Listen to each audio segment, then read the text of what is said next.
Good afternoon, everybody.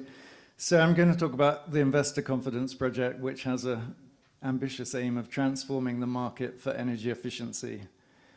Some of this we talked about this morning, so I won't dwell on it. But if we look at what's actually happening in the energy efficiency financing market, we know the potential is huge for energy efficiency. We're increasingly recognizing the co-benefits, the non-energy benefits, and there is a growing interest from investors in energy efficiency. 5 or 6 years ago, that wasn't true, but it's now true. So there's growing interest from institutional investors. But there is a sort of slow development of the energy efficiency financing market and a sense of frustration. I should say that that sense of frustration is the same everywhere I go. It's not just in Europe, in Asia, the US. There is a sense of frustration that things aren't moving fast enough. And in fact, one of the bankers involved in this said, the problem with the energy efficiency market is the ratio of conferences to deals is too high. So we're actually should be out doing deals rather than having the conference, but hopefully that will change. So if you think for a moment about what a healthy energy efficiency market and financing market would have, there'd be strong demand from owners and investors, and we don't have that at the moment. We heard this morning about lack of demand. There'd be skilled and accredited workforce, and there would be a mix of financing products available at different rates for different types of projects, and also standardized tools for tracking and quantifying savings, and then ultimately an active secondary market. So we don't have that at the moment. And again, I don't think we have that anywhere in the world. It's not just Europe, so we shouldn't feel too bad about it. What are the main barriers? As somebody else said today, there's been 30 years of research on barriers to energy efficiency. One of the big barriers is lack of standardization. And JRC said it. I'm not going to read out the slides, but they talked about high transaction cost, lack of standardized evaluation methods. Citigroup, big bank interested in energy efficiency, said it very clearly. Energy efficiency projects do not yet meet the requirements of capital markets, and no two projects or contracts are alike. The Energy Efficiency Finance Investors Group we heard about today, very clearly their report says lack of standardization is a problem. And the IEA also said it. So it's not just us. This is a generally recognized problem. And what does lack of standardization mean? As I said earlier, it's about the lack of standardization in the development and documentation of energy efficiency projects as they're developed.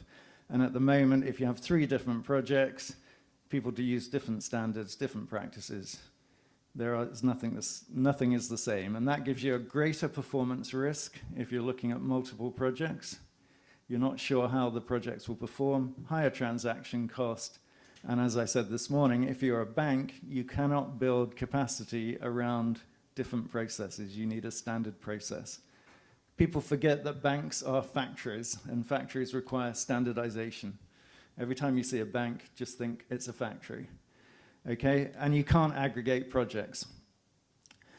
So I won't dwell on this. I'll put it all out because I did actually say that this morning. If you compare energy financing and energy efficiency financing, energy finance is completely standardized. It's very mainstream. There's a lot of volume, and you can go to a lot of different banks to get energy financing, whether it's oil and gas or renewables, but you can't do that for energy efficiency. And that's the problem that we're trying to solve. So the Investor Confidence Project in Europe is an attempt to solve those problems. And really, it's aimed to have these outcomes: increasing the deal flow by increasing confidence in savings, reducing the transaction cost, and streamlining origination. And also reducing the risk and cost by developing data on performance, attracting more investors, and enabling portfolios of projects, and ultimately securitization, which helps reduce the cost of capital. So that's what we're trying to get to. Just a quick bit of background. The Investor Confidence Project started in the US about 4 years ago. It's created by the Environmental Defense Fund, which is an NGO. and it's now supported by a very wide range of investors, energy efficiency developers, states, cities, programs, and projects are starting to come through in different parts of the US.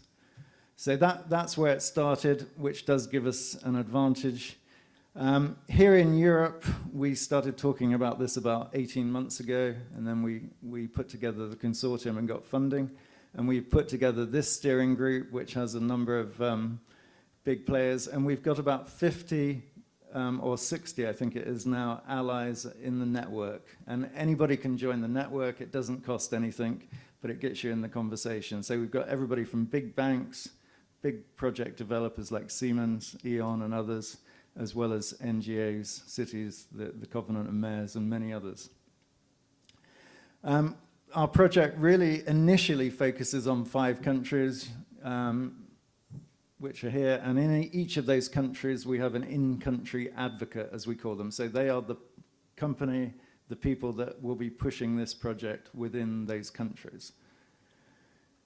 And the things that they're doing, they're forming a national steering group, they're adopting protocols, and I'll talk about protocols later, and then they're helping to build capacity around using the energy performance protocols. So a quick kind of overview of the plan over 3 years. The first thing is to create tools, and I'll talk about particularly performance protocols as the main tool, but there's also accreditation, labels, and open data. Taking those tools to market by working with investors and building owners, public programs, and developers. And then really just actually making things happen in particular projects by applying the system and the protocols to real projects.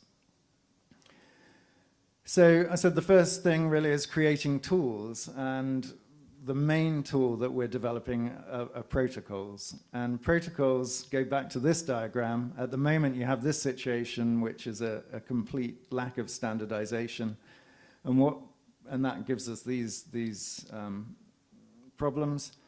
And then the protocols really organize those different standards, different best practices into a set process. So this is about standardization of process and standardization of outputs of documents, because we're not in the business of creating new technical standards. There are plenty of technical standards out there.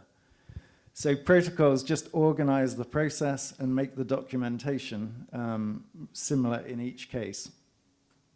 So that's protocol. How do we develop protocols? We develop them by bringing together investors, project developers, building owners, government agencies, and utilities. So this is very much an open source, co-created project, and protocols come out of that process.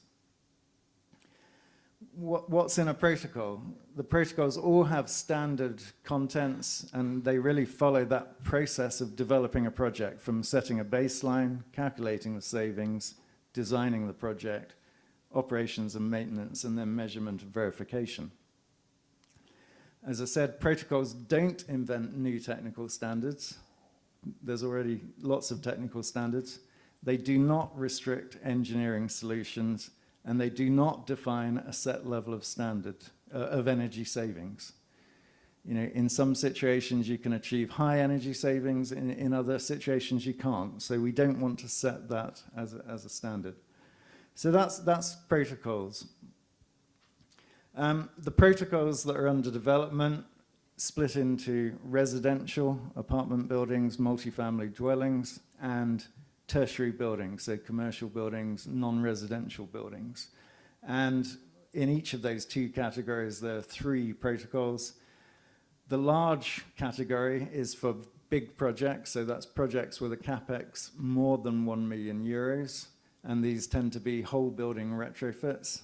So there's multi-technology, whole building retrofits worth more than €1 million of capex.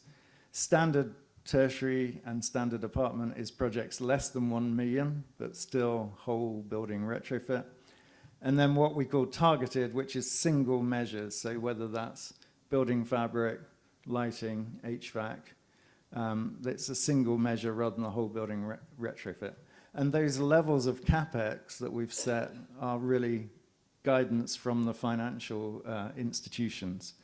If a project's more than €1 million, then you need to put more effort into developing it and due diligence and so on. Now, all of these protocols really fit into a system, which is the ultimate end point of this project, called investor-ready energy efficiency. And this is basically a stamp of approval that says a project has gone through this process and used the protocols, and that is a recognizable seal of approval. And that's made up of 3 parts. Developers who can get accredited, and already in the US there's a number of accredited developers. So these are people who are developing projects that use the protocols. There's software which uses the protocols, so this is project development software. And again, there are a number of software developers that have done this in the US, and we're talking to European software developers. And then on top of that is a quality assurance system. And when you add that all together, you can end up with this seal of approval that goes on projects. And when we talk to investors, and some of the biggest real estate investors in the world, they say that's what we want. We want to be able to look at a project and have a stamp of approval that says it's gone through this process. And that gives us more confidence. Okay, so we said the second strategy really is taking the tools to market, and in that we want to work with governments and agencies, developing projects, green banks, the private sector, developers and investors, and utilities. And we already have lots of those in our ally network, and we're building that all the time. And within the project, we can give some assistance to the demand side, so we can help people adopt the protocols into their own processes, particularly in banks and financial institutions. And we can assist programs, renovation programs, to adopt the protocols into their programs. And then on the supply side, again, we can work with developers to help them use the protocols right from the very beginning of a project. And we can also help to activate the market, and that's by bringing investors and projects together. And although we've only been going since February, March, really, with European Commission assistance, we've already had one situation where we have linked some projects directly to an investor. So we had a project developer who said, do you know any investors who might like our projects? And we had an investor who we were able to connect. So bringing those parties together is an important part of the project. And then being a catalyst for scale, that really means connecting projects to the capital markets and creating examples of a functioning market. So the benefits, if you're an investor or a lender, the benefits of the Investor Confidence Project really are reduced transaction cost, reduced performance risk, and it allows banks and financial institutions to aggregate projects that have been developed in a similar way. And it allows them to build teams around standard processes. And for developers, it's about reducing the performance risk, whether you're an ESCO or a consultant or any other type of project developer. And all of that comes together to enable, ultimately, access to lower cost capital through securitization and bonds. And for building owners, benefits really are making your program and your projects more investable. We said earlier that there's lots of institutional investment that wants to invest in these projects, but they need this standardization. So if you're developing a program or a set of projects, adopting the protocols and the Investor Confidence Project approach will make your projects more investable and ultimately enable aggregation. So, as I said earlier, it's very much a project about bringing together the investment community, the financial investors, project developers, and building owners. So everybody can get involved, and there are different ways of getting involved. You can become an ally, which means simply signing up on the website, which shows that you support the project. It gets you involved in the discussion, and it gets you sort of early on in the process of developing protocols. There are national steering groups within the 5 countries. You could join a national steering group. If you're in a different country, I'd be very happy to talk to anybody about creating the project within those countries. Excuse me. And then there's also a technical forum. So the technical forum is advising on the development of the protocols, and we would welcome people contributing to that technical forum. But the real way to get involved is bring us real projects, real programs that will benefit from using this investor-ready energy efficiency system and the energy performance protocols. And as I said earlier, at the risk of doing another commercial, there is a webinar on the 30th at 1400 CET. We have something like over 200 people have signed up for that webinar, which is great. If you want to find out more, sign up for the webinar or watch the recording of it when it comes out. So we said earlier, what would a healthy European energy efficiency market, what would it look like? There'd be strong demand, highly skilled workforce, and a whole mix of financing products at attractive rates, standardized tools, and an active secondary market. So we think the Investor Confidence Project is a really important step to getting to that market, to that situation. It's not the only part of the problem, but it's a really important part of the problem is standardization. And without it, we will not get to that healthy European energy efficiency market, which everybody agrees is where we want to get to. So the website, you can sign up, read the information about the project, and contact either myself or Panama, who's actually sitting over there. So that's what I have to say. Happy to answer questions. Thank you, Stephen.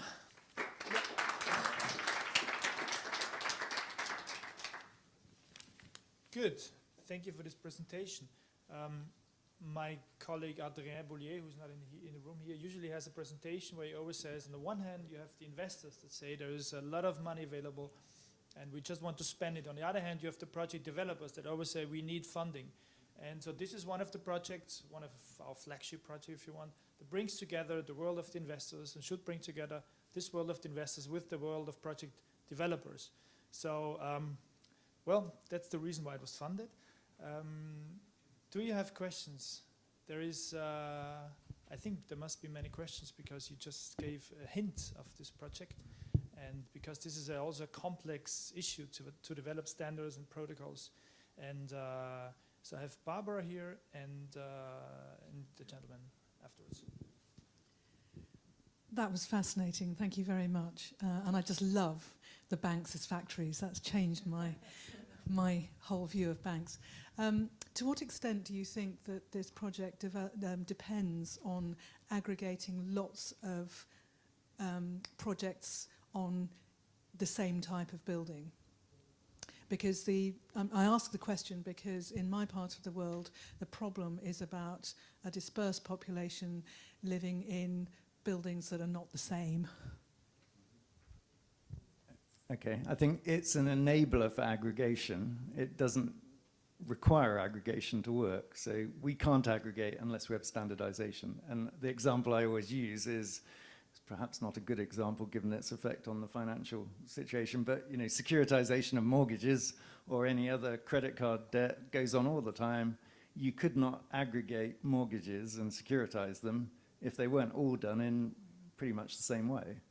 You know, and if every mortgage application was done in a completely different way, the transaction cost would be enormous. You wouldn't have that market, and that's a fully functioning financial market. But we don't have that. So it's an enabler for aggregation. And I think the different building type, you know, it's easier to aggregate lots of buildings that are the same, clearly. But actually, when you break down buildings, there's lighting, which is the same everywhere. There's HVAC, which is kind of a few different systems. There's building fabric. That's all pretty much the same anyway, really. Okay, it might be different proportions in each project or different application, but the way that you evaluate a piece of insulation or a lighting project in a school is probably the same as you're going to do in a town hall or something like that. So I think there's similarities there when you actually break it down.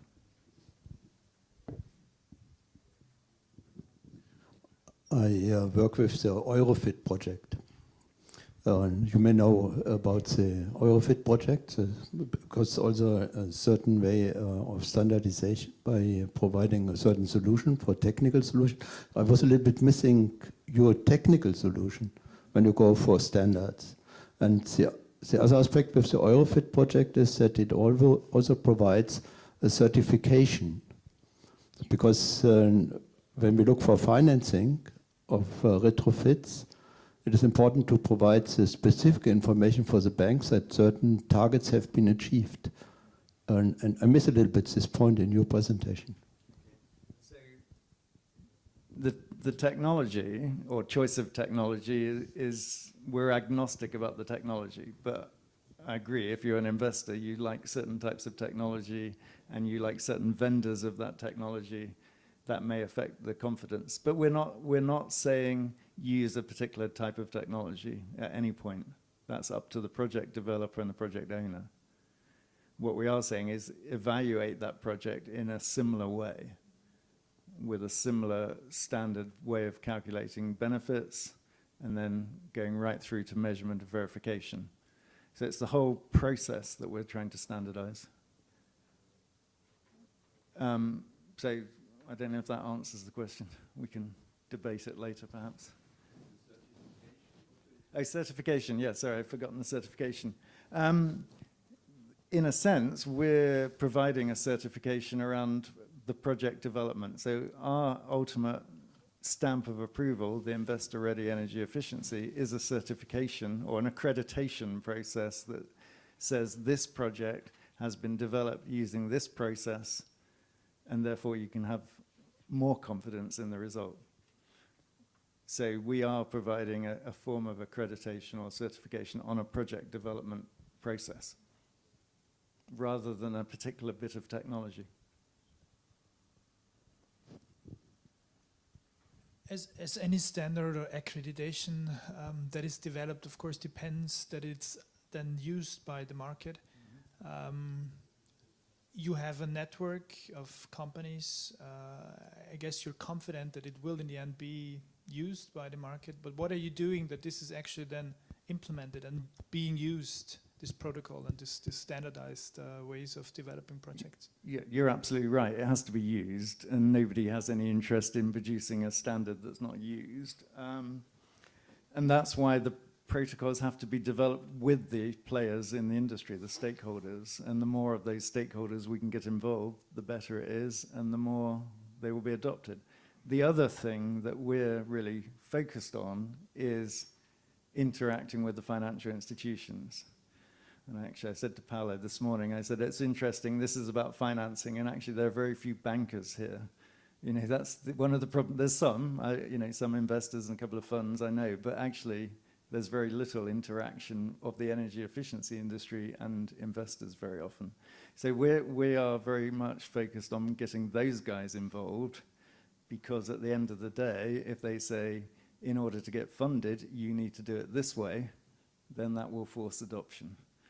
But involvement of the stakeholders in the process of developing the protocols is very, very important. Yeah. And that's why, you know, we want more people to be involved. We've got 50 or 60 already, but we want more groups to be involved. Yeah, this link between the project developers and banks or finance world is indeed a challenge that also we see from our experience, that this is always difficult also to bring in the banks to these kind of conferences, although what you said at the beginning is that there is too many conferences on energy efficiency, not enough project.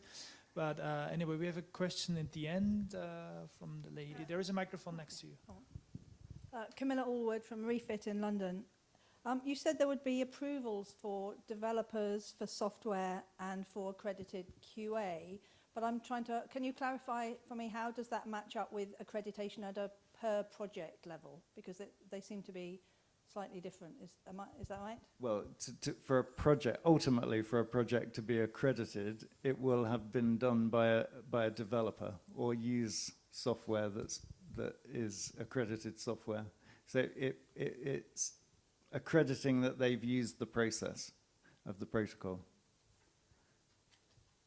So is that, but it's done on a per project level, or a project has been done by a developer who has the approval, who has the accreditation? It's been done by a developer that has the accreditation, I think, ultimately. I think in the short term, it's about individual projects. You have to find individual projects and apply it. But. So in the short term, you work with individual projects. In the long term, it's about accreditation of project developers using the protocol. Yeah, in the long term, that's the outcome. Okay, which is also of again, a challenge, but that's We like Okay. challenges. that's what you get funding for. Yeah. But do you have certain energy efficiency targets? So, because you need to go into technical aspects. So I just wonder how you can do it without. Do I misunderstand this? So or what's the question? whether you need certain efficiency targets.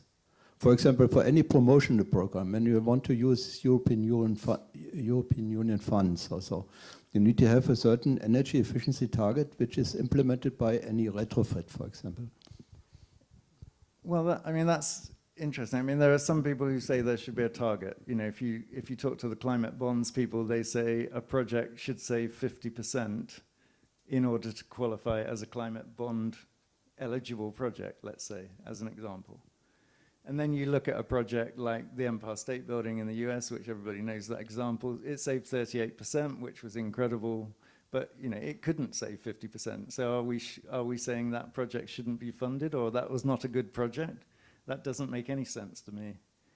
You know, to define a set level, because an individual building, if it's a, I don't know, 18th century grade 2 listed building that you can't change very much in, you may not be able to save 50%, for instance. But Doesn't mean it's not is worth doing. Is the question linked to the previous presentation where we had a discussion about the locked-in effect, and that we start with the low-hanging fruits and then we don't sort of go to the next step where we have the sort of the deep retrofit?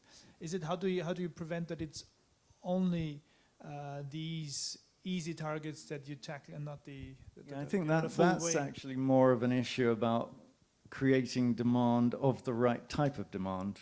You know, that's about capacity building on the demand side, so that customers who are building users, whether they're public sector or private sector, actually know that they can do an integrated project that gets a higher return than just doing the low-hanging fruit.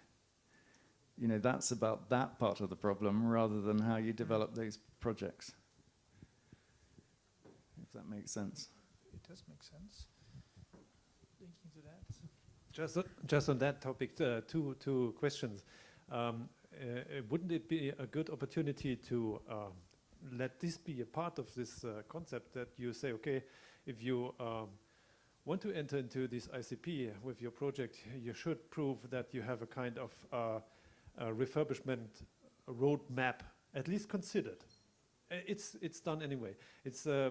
Or it should be done anyway. But mostly it's not done because this discussion starts then, and then it may come back after 5 years. Say, okay, if we had known about this, I would suggest it could be a good idea to have it on a low level, not a dissertation or something like this.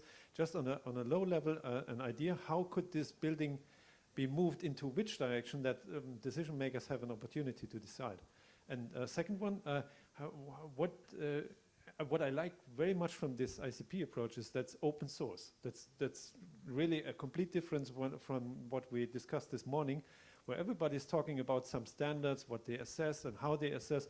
But if you ask those guys, they will not offer to you. So no, that's our personal knowledge. We don't talk about that. Excellent. That's how we move markets. But But in that case, how would you deal with the experience made out of these projects as you collect those data after the accomplishment of the project, I suppose? And how is this? Is this also open source thing? Could this be designed together with experts, or just to have a kind of database or something like that? Okay, I think the first question, yes, that's a good idea, but as I said earlier about my jigsaw analogy, we can't solve all the bits of the jigsaw, and it would be stupid for anyone to stand up and say we can solve that. I think that's a really important part of the jigsaw that needs to be solved, that renovation pathway thing, and going for deep retrofit rather than low-hanging fruit, but we can't solve everything. I mean, that's why we have multiple projects.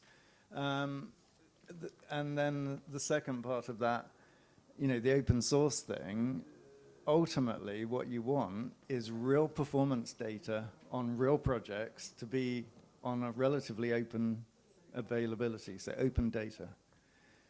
Because if you talk to investors, you know, their ideal situation would be a situation where they could say, okay, I want to back a whole load of energy efficiency projects. Show me the real performance of 100 projects that have been done like this.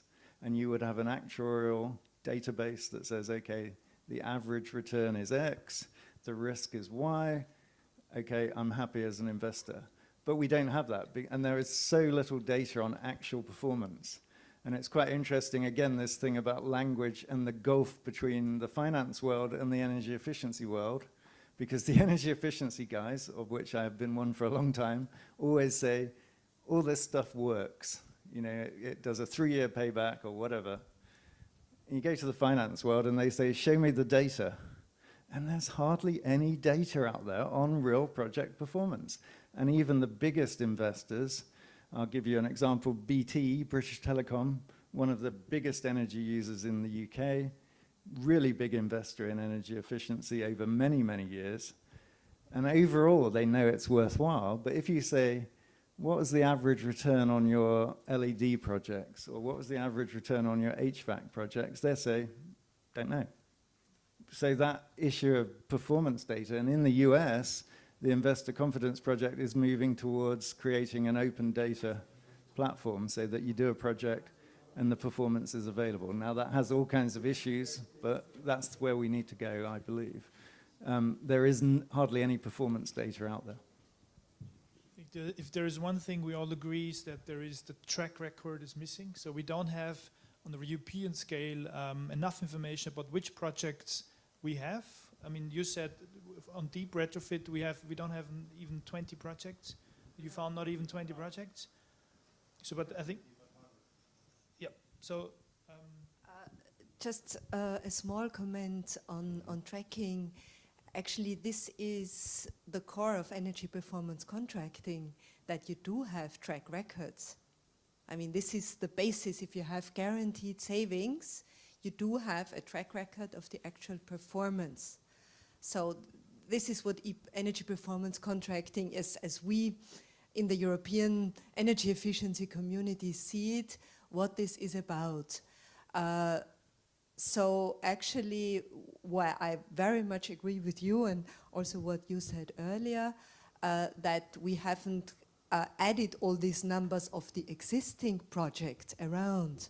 If we have already discussed this, if there were some bigger European initiatives to actually bring together all these data of the existing projects, we would have an enormous wealth of extremely well-tracked projects. So maybe this is the... That's the open data initiative ultimately, I think, that you can bring that data together. But even, you're right, there's lots of projects out there that have been done that must have measurement and verification. They do. I have 150 in my region alone, so... But if I'm a new investor new to the area and I say, oh, I really like this stuff, I want to invest, show me the data. Okay, you might show me the data, but I guarantee if I went around Europe, I would not be able to get most of that data. That's the problem. I agree.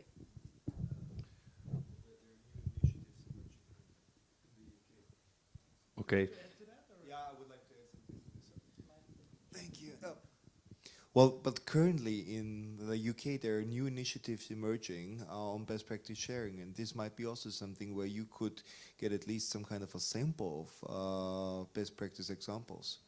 And there might be also a shift in mind change. Are you engaging with those other platforms and thinking over, you know, spreading your certification scheme?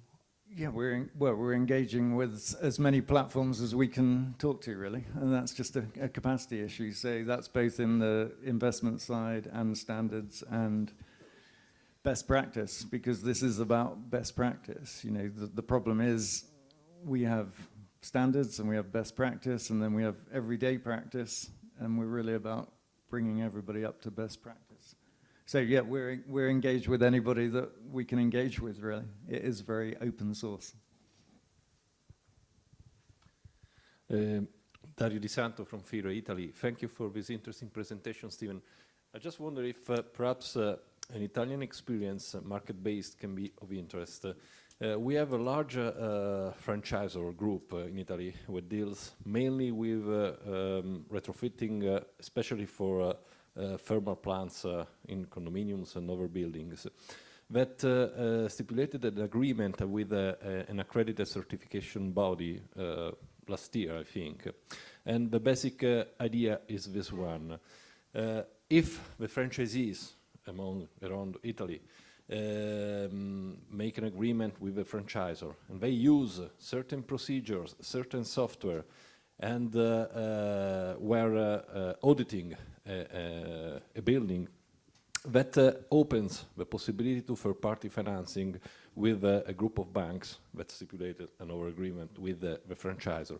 So it's a similar scheme in a certain sense. You have a franchisor which in a certain sense do the investor confidence project role, and you have a franchisee that, okay, we are accredited to work with certain procedure and certain standards, and so we ensure to the group of banks and also to the owners of the buildings that we will do a good work. And this, of course, enter within a simplified EPC scheme with the condominiums. That can be of interest, certainly. Yeah, certainly. Small Sounds scale a lot of similarity, and happy to talk to you about that. And just generally, I think the concept of franchise is a good concept, because it's about this is how you do this business process, whatever the business process is. Franchising is a Of useful course, model. the main difference is in this case you have a different body that superintends let's say, the accreditation of the process.